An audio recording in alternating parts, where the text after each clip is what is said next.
First question, Pastor, what is the most important task of the church today, especially for urban or city churches? Can you explain? Okay, there are a couple of things that I believe a church must be doing today. Ya, saya And, percaya ada beberapa hal yang penting dilakukan oleh gereja pada masa kini. and I don't think that there is a single task that can qualify as the most important. Dan saya tidak yakin ada satu tugas gereja yang bisa dibilang yang paling penting. You see, a church has got many tasks, and all these tasks are all interconnected, and therefore they are equally important and necessary for the full function of the church. Dan karena tugas-tugas itu saling terhubung dan saling berkaitan, dan karena itu maka tugas-tugas gereja itu sangat penting. Semuanya sama pentingnya dan sangat perlu dilakukan. On the evening of Resurrection Sunday, Jesus appeared to his disciples in a closed room of a house. Pada kebangkitannya, pada malam kebangkitannya, Yesus muncul di hadapan para muridnya dan dalam satu rumah yang tertutup. And Jesus told them in John chapter 20, verse 21, in John chapter 20, verse 21, Jesus told them, as the Father has sent me, I'm sending you. Dan di Yohanes 20 ayat 21, Yesus memberikan perintah, sama seperti Bapa mengutus aku, demikian juga sekarang aku mengutus kamu. So the Lord has given a task to the believers to do. Jadi memang Tuhan sudah memberikan tugas kepada para muridnya untuk dilakukannya. As the Father has sent me, so I'm sending you to do this task. Sama seperti Bapa mengutus aku juga mengutus kamu untuk melakukan semua ini. What is this task that the Lord is telling us to do? Dan jadi tugas apa yang sebenarnya Tuhan tugaskan kepada kita? In the Gospel of Mark, Mark tells us to go, that Jesus said to us in Mark 16:15, go into the world and preach the gospel to all creation. Di Markus 16 ayat 15, Tuhan Yesus berkata, pergilah ke seluruh dunia dan beritakan Injil kepada segala makhluk. So the first critical task that a church must do is the Great Commission. Jadi tugas utama atau yang pertama yang gereja harus lakukan adalah amanat agung. The church must tell the world about Jesus. Yaitu memberitahukan dunia tentang Yesus. But I want to say that our Lord Jesus tied the Great Commission to his second coming. Tapi saya mau katakan bahwa Yesus menghubungkan amanat agung itu dengan kedatangan yang kedua. Because Jesus said in Matthew 24 verse 14 that this gospel of the kingdom will be preached in the whole world as a testimony to all nations, and then the end will come. Karena Yesus berkata di Matius 24 ayat 14, Injil kerajaan ini akan diberitakan di seluruh dunia, menjadi kesaksian bagi semua bangsa, sesudah itu barulah tiba kesudahannya. So in a sense, we can hasten Jesus' second coming if we are diligent in the Great Commission. Jadi Yesus mengatakan bahwa kita tuh melakukan tugasnya dengan baik kalau kita melakukan amanat agungnya dengan mengingat hal-hal tersebut tadi. And to carry out the Great Commission, Jesus says that we are his witnesses. Dan untuk melakukan amanat agung itu, Yesus mengutus kita sebagai saksinya. And in Acts chapter 1 verse 8, he told the church, they will be my witnesses in Jerusalem, in all Judea, in Samaria, and to the ends of the world. Dan di Kisah Para Rasul 1 ayat 8, Tuhan Yesus juga mengatakan, kamu akan menjadi saksiku di Yerusalem, di seluruh Yudea, Samaria, bahkan sampai ke ujung bumi. To be effective witnesses, we need to live godly lives. Dan untuk menjadi saksi yang efektif, kita harus hidup kudus. We need to live holy lives in a world that is ungodly and that is sometimes very hostile to Jesus. Dan karena itu juga kita perlu hidup di tengah dunia kita hidup kudus di tengah dunia yang sebenarnya tidak kudus dan bahkan menentang berita tentang Yesus. In John chapter 21, we read that Jesus appeared to his disciples by the Sea of Galilee. Dan di Yohanes 21 kita membaca bahwa Yesus menampakkan dirinya kepada para murid di tepi Danau Galilea. And Jesus specifically spent time with Peter to restore him and to reinstate him to fruitful ministry. Dan di sana Yesus secara khusus mengambil waktu berbicara dengan Petrus untuk memulihkan dia dan menegaskan dia kembali ke dalam pelayanan yang harus memberi buah. And Jesus wanted Peter to take care of his sheep. Dan dia berpesan kepada Petrus untuk menggembalakan domba-dombanya. And Jesus wanted Peter to feed his sheep. Yang berarti juga memberi makan domba-dombanya. And the church must engage in pastoral care and to feed and to nurture the Lord's sheep. Nah, karena itu gereja juga perlu melakukan penggembalaan dan juga memberi makan dan memelihara domba-domba yang Tuhan percayakan. And in this conversation, in his conversation with Peter, Jesus connected the task to the second coming. Dan di sini juga Yesus menghubungkan tugas Petrus ini dengan kedatangannya yang kedua nanti. And Jesus told Peter that until he comes back a second time, Peter, you must follow me. Karena itu dia mengatakan kepada Petrus, sampai aku datang lagi, kamu harus mengikut aku. And this is the task of the church. We must follow Jesus until he comes back again. Itulah tugas kita. Kita harus mengikut Yesus sampai dia datang kembali. Preach the gospel. Beritakanlah Injil. Live holy lives by following Jesus. Hiduplah kudus dengan mengikuti Yesus. Because Jesus is coming back again. Karena Yesus akan datang kembali. And this is what the Thessalonian church is doing. Dan itulah yang disebutkan tadi, yang dilakukan oleh gereja Tesalonika.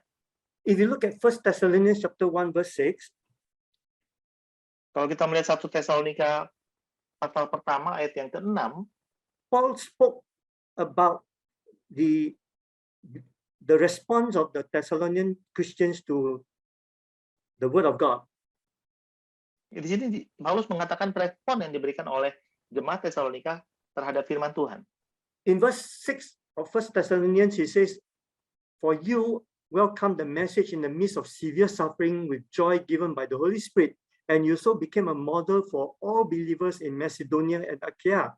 The Lord's message rang out from you, not only in Macedonia and Achaia, but your faith in God has become known everywhere."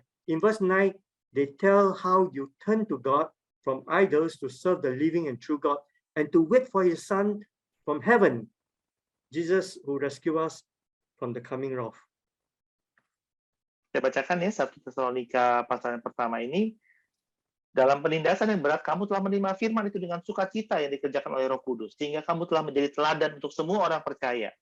Karena di antara kamu, firman Tuhan bergema bukan hanya di Makedonia dan Achaia saja, tapi di semua tempat telah tersiar kabar tentang imanmu kepada Allah. Sehingga kamu tidak usah mengatakan apa-apa tentang hal itu, sebab mereka sendiri bercerita tentang kami, bagaimana kamu sambut dan bagaimana kamu berbalik dari berhala-berhala kepada Allah untuk melayani Allah yang hidup dan yang benar. And Paul highlighted 3 priorities for the church in his letter. Nah, karena itu kita melihat bahwa ada 3 prioritas yang ditegaskan Paulus di sini. And the 3 priorities are found in verse 3. Dan prioritasnya ada di ayat yang ketiga tadi. Faithful work, loving works, and enduring hope in the second coming of Jesus Christ. Saya bacakan ayatnya, sebab kami selalu mengingat pekerjaan imanmu, usaha kasihmu, dan ketekunan pengharapanmu kepada Tuhan Yesus Kristus, yaitu kedatangannya yang kedua nanti. So we are all waiting for Jesus Christ to come back again. Jadi sebenarnya kita semua dalam menantikan Yesus datang kembali. That is our hope. Itulah pengharapan kita. And in the meantime, while we wait for Jesus to come back, Dan sementara kita menantikan dia datang kembali, we live holy lives. kita dipanggil untuk hidup kudus. We remain faithful, Kita tetap setia, we do good works, melakukan pekerjaan yang baik, we love one another, mengasihi satu sama lain, and we share the gospel. dan mengabarkan Injil. I think this is a task that faces the church today. Saya rasa inilah tugas yang dilakukan oleh gereja dan jemaatnya pada hari And we ini. need to remind each other that Jesus Christ is coming back again. Dan kita dipanggil untuk mengingatkan satu sama lain bahwa Yesus akan datang kembali.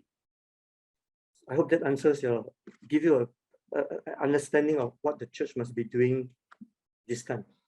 Semoga ini memberikan gambaran apa yang perlu dilakukan oleh gereja pada masa kini. Thank you, Pastor. Going up next to the second question. Second question is about church priority. So which should be first for a church, doctrine, spirituality, or social work? And how should the church keep the balance between those things? Okay, I think we need all three. Saya rasa kita perlu ketiganya, ya. We need sound biblical doctrines. Kita memerlukan pengajaran Alkitabiah yang sehat. We also need to live holy lives. Kita juga perlu hidup kudus. Our lives must please and glorify God. Hidup kita haruslah menyenangkan dan memuliakan Allah. And to please God, we must be doing good works. Dan untuk menyenangkan Dia, kita perlu melakukan pekerjaan baik. If you look at Paul's letter to the churches, Kalau kita membaca surat-surat Paulus kepada gereja-gerejanya, we see that Paul will deal with the doctrines first. biasanya Paulus akan berurusan dahulu dengan masalah pengajaran atau doktrin. Only after he has laid a strong biblical doctrinal foundation, then Paul will deal with instructions on how to live the Christian life. Baru setelah dia memberikan dasar-dasar doktrin atau pengajaran Alkitabiah yang kuat, barulah Paulus kemudian berbicara tentang hal-hal yang perlu dilakukan oleh orang Kristen. What we believe will determine and dictate how we behave. Apa yang kita percayai akan menentukan dan mengarahkan perilaku kita. Let me give you an illustration. Coba ya, saya berikan contoh. If you are driving along the expressway and you believe that there is a police speed trap along that stretch of road, I'm sure you keep to the speed limit for that road. Jika kita mengendarai mobil di jalan tol, kemudian kita melihat ada itu ya, tanda kutip jebakan ya, untuk mengarahkan kita untuk di bawah kecepatan tertentu, pasti kita akan menaatinya, berusaha menaatinya. Your belief that there is a traffic cop determines how fast you drive. Keyakinan kita bahwa akan ada jebakan di situ atau ada yang menjaga di situ akan menentukan bagaimana kita akan mengendarai mobil kita. Let's consider some of Paul's letter to show the importance and the balance that Paul gave to both doctrines and duties. Mari kita lihat beberapa surat kutipan dari surat Paulus yang menunjukkan bagaimana Paulus menegaskan dan memberikan keseimbangan antara pengajaran dan kerohanian. You look at Paul's letter to the Romans. Kita lihat surat Roma. He devoted 11 chapters, Romans chapter 1 and chapter 11, to explain the doctrine of salvation before he tell the Roman believers how to live the Christian life. Di kitab Roma, Paulus mengambil begitu banyak tempat di Roma pasal 1 sampai 11 untuk menjelaskan pengajaran tentang keselamatan. Baru setelah itu dia mengatakan kepada orang percaya di Roma bagaimana mereka harus hidup sebagai orang Kristen. Di pasal 12 sampai 16. You look at the letter to the Colossian church. Nah, kalau kita melihat surat kepada jemaat di Kolose, Paul devoted 2 chapters, chapter 1 and chapter 2, to talk about the supremacy and sufficiency of Christ. Kita melihat bahwa Paulus memberikan 2 pasal pertamanya untuk mengajarkan tentang keunggulan dan kesanggupan Kristus. And then he teach them how to live the Christian life in chapter 3 and chapter 4 of Colossians. Baru kemudian di pasal 3 dan 4, Paulus memberikan instruksi bagaimana seorang Kristen harus hidup. Look at the book of Ephesians. Kita lihat di kitab Efesus. Ephesians chapter 1 to chapter 3 is on the doctrine of God's grace. Efesus 1-3 mengajarkan tentang anugerah kasih karunia Allah. Ephesians chapter 4 to chapter 6 is about how to live the sanctified life. Dan Efesus 4-6 kemudian baru berbicara tentang bagaimana hidup yang dikuduskan. Paul reminds the Ephesian Christians that they were set apart, they were sanctified for God. Paulus mendorong jemaat Efesus untuk hidup berpadanan dengan panggilan mereka. And therefore they must not live as Gentiles do. Dan karena itu mereka tidak boleh hidup seperti orang-orang yang tidak mengenal Allah. We are saved by grace through faith. Kita diselamatkan oleh kasih karunia melalui iman. We are not saved by our good works. Dan kita tidak diselamatkan karena usaha kita. We read that in Ephesians chapter 2 verse 8 and 9. Kita membaca itu di Efesus 2 ayat 8-9.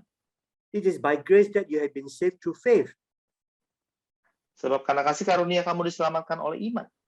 That is doctrine. Itu adalah pengajaran atau doktrinnya. But we must not stop here, Tetapi Paulus tidak berhenti di situ.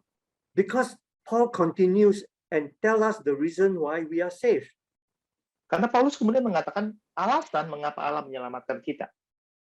In verse 10 of chapter 2, he says, we are God's handiwork created in Christ Jesus to do good works which God prepared in advance for us to do. Di ayat 10-nya, Paulus mengatakan karena kita ini buatan Allah, diciptakan dalam Kristus Yesus untuk melakukan pekerjaan baik yang dipersiapkan duty. Allah sebelumnya. This is the duty of the Christian. Ini adalah tanggung jawab orang Kristen. While we are not saved by our good works, Walaupun kita tidak diselamatkan karena kita berbuat baik, we are saved. Once we are saved, we must live a good life and do good works.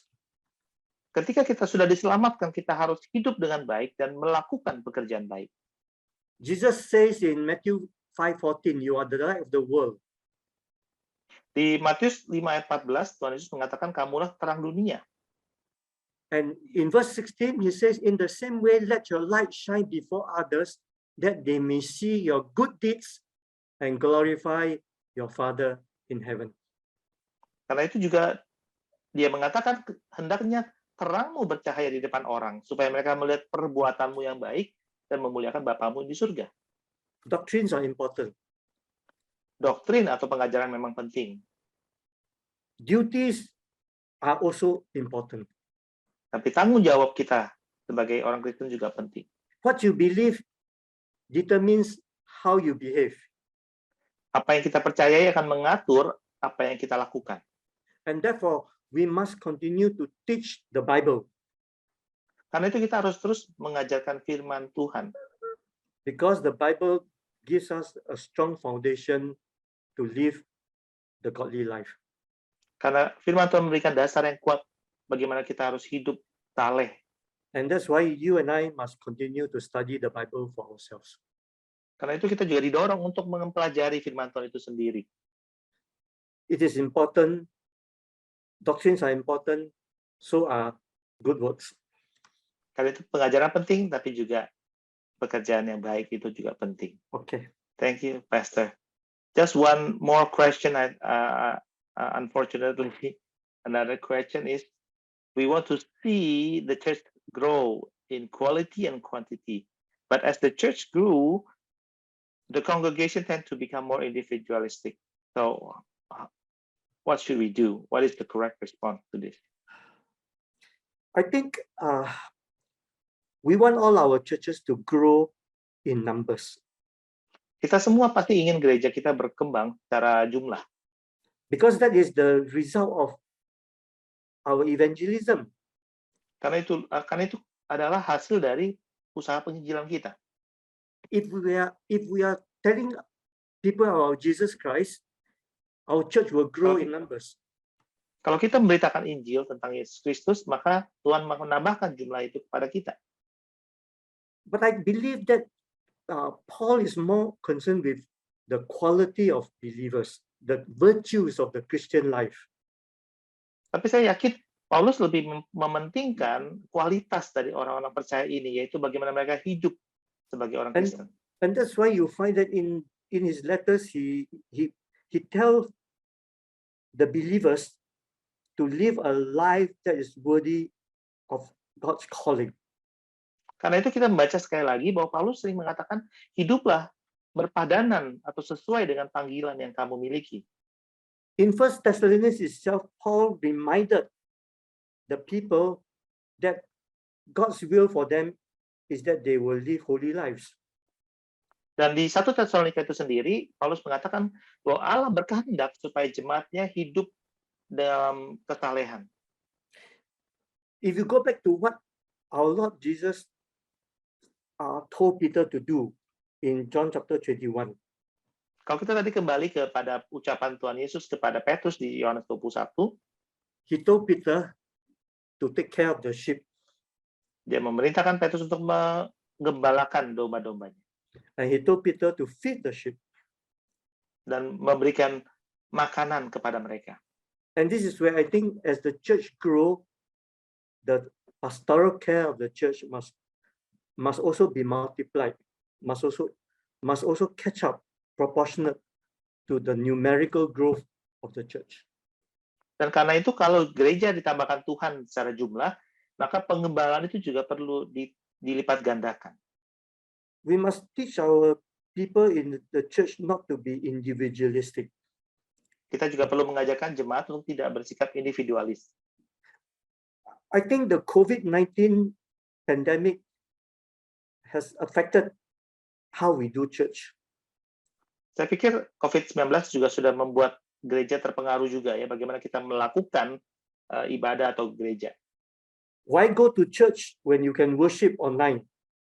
Mengapa kita perlu ke gereja, padahal kita bisa beribadah saja di rumah?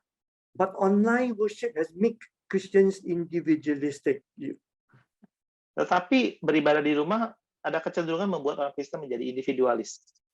I don't know about the churches in Indonesia, but churches in Singapore have a hard time getting back their congregation to meet on site.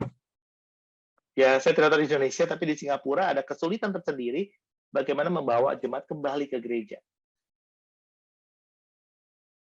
We need to encourage each other as what Hebrews 10:24-25 is doing. Kita perlu mendorong orang untuk kembali ke gereja seperti yang dianjurkan dalam kitab Ibrani pasal 10. The writer of Hebrews encouraged the Christians not to forsake the assembling of ourselves. Penulis Ibrani mengatakan atau menasihatkan jemaat untuk tidak meninggalkan pertemuan-pertemuan ibadah. So that we can come together to encourage one another to live the communal and the community life. Supaya orang-orang bisa saling memperhatikan dan hidup sebagai satu kesatuan dan persekutuan. We must teach Christians the importance of fellowship. Kita harus mengajarkan orang Kristen pentingnya persekutuan itu. We must stress and the importance of encouragement. Kita juga perlu menegaskan pentingnya saling menasihati. And that's what we see Paul doing in his letters even to the Thessalonica church. Nah, itu juga yang dikatakan Paulus, yang dia tekankan dalam suratnya kepada jemaat Tesalonika. He continued to say, encourage one another, encourage one another. Dia selalu mengatakan, nasihatilah satu sama lain, saling membangunlah kalian. So we, as the church grow, the pastoral care of the church must also grow in tandem. Jadi ketika gereja bertumbuh secara jumlah, maka pengembalaan pun perlu terjadi lebih banyak, lebih berlipat And the ganda. pastoral care must be done by members. It's called member care. Dan pengembalaan itu bukan cuma dilakukan oleh hamba Tuhan, tapi juga oleh jemaat itu sendiri antara mereka. Perhaps we can think about someone who has not been to church the last 6 months. Mungkin kita bisa mengenali orang-orang yang belum ke gereja lagi selama 6 bulan terakhir. if we just remember to give them a call and say, see you on Sunday in church. Mungkin kita perlu menelpon mereka dan mengatakan, ayo ketemu lagi ya di gereja minggu ini. We need to reach out to one another. Kita perlu kembali menjangkau satu sama lain. That is the right response. Itulah respon yang tepat bagi kita semua. 2023, we have just begun 2023. Kita baru saja memulai tahun 2023. And we have been told that hard times lay ahead of us. Dan bahkan kita mendengar ada kabar-kabar bahwa akan ada kesulitan yang akan kita hadapi tahun ini. It will be a difficult year for many of us. Dan mungkin ada banyak dari saudara yang sudah mengalami kesulitan tersebut. The question is, how do we live our life and do the work that God has given to us to do during in such a time? Dan pertanyaan bagi kita adalah bagaimana kita tetap melakukan panggilan Tuhan dan hidup kudus di hadapan Dia di tengah masa-masa yang sulit seperti ini. The challenge that Paul gave to the Thessalonian church is to continue to live holy lives, to do good works while waiting for Jesus Christ to come back again.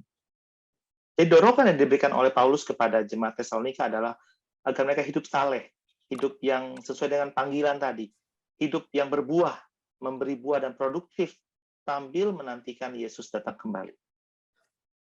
My encouragement to all of us is that we need to look at the 3 areas of our lives.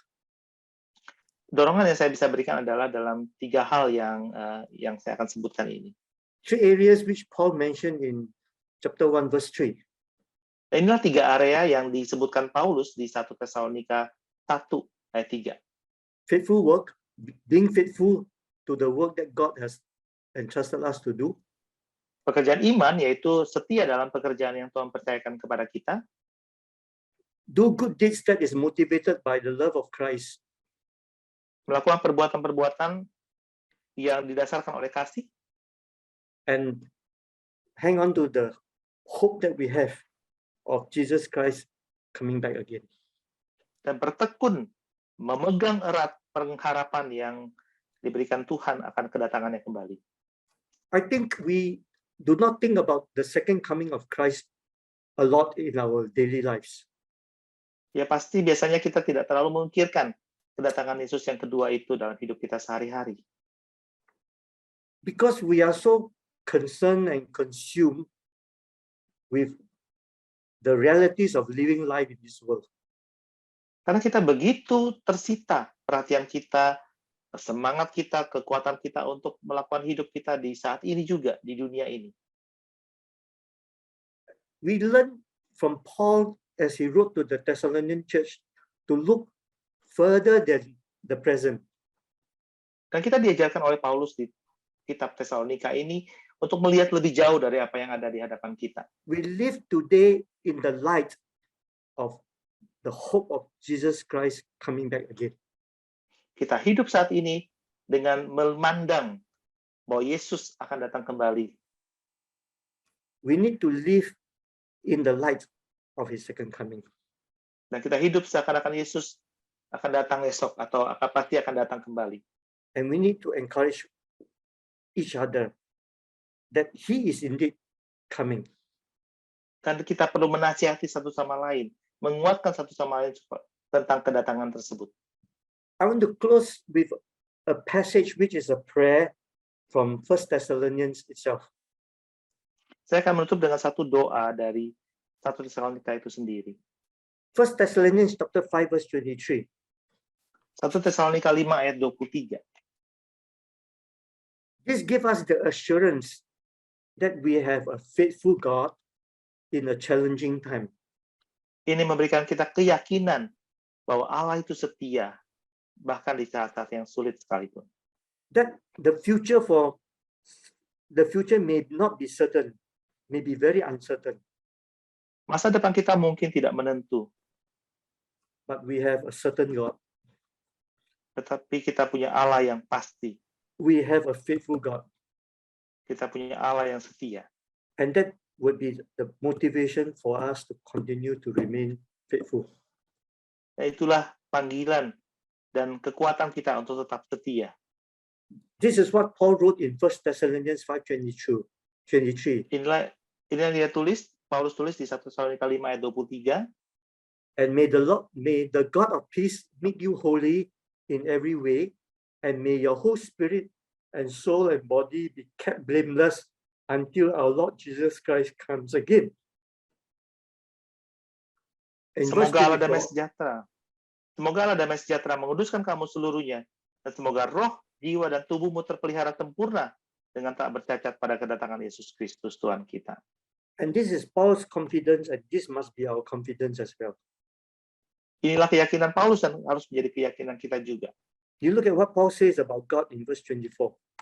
Kita melihat di ayat 24 apa yang dikatakan Paulus tentang Allah. God will make this happen.